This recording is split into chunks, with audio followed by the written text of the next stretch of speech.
যদি কখনো আপনি আপনার লাইফের কষ্ট পান, এটা যে কোনো ওয়েতে হতে পারে, কষ্ট দূর করতে আপনি সব সময় ইসলামিক ওয়েতে 5টা টিপস অ্যাপ্লাই করবেন। 5টা টিপস যদি কেউ কষ্ট পাওয়ার পরে অ্যাপ্লাই করে, আশা করা যায় তার জীবনে আর কোনো কষ্ট থাকবে না। সকলেই বলেন ইনশাআল্লাহ।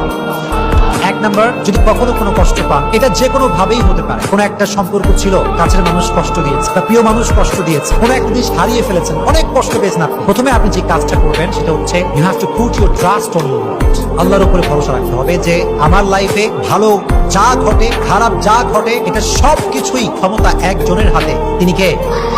যখন কষ্ট পেয়েছেন আপনি বলবেন আল্লাহ যা হয়েছে ভালোর জন্য হয়েছে, তুমি যা করেছো এটা ভালোর জন্যই করেছো, আমার তোমাকে নিয়ে কোনো অভিযোগ নাই, আমার জীবনে যা ঘটেছে আমি সেটার জন্যই করছি আলহামদুলিল্লাহ। সকলে একবার বলেন তো মন থেকে আলহামদুলিল্লাহ। Put your trust on your Lord. আল্লাহর উপরে বিশ্বাস করেন যে আল্লাহ আমার জীবনে যা তুমি ঘটাবা এটা নেওয়ার জন্য আমি প্রস্তুত, এটা আমি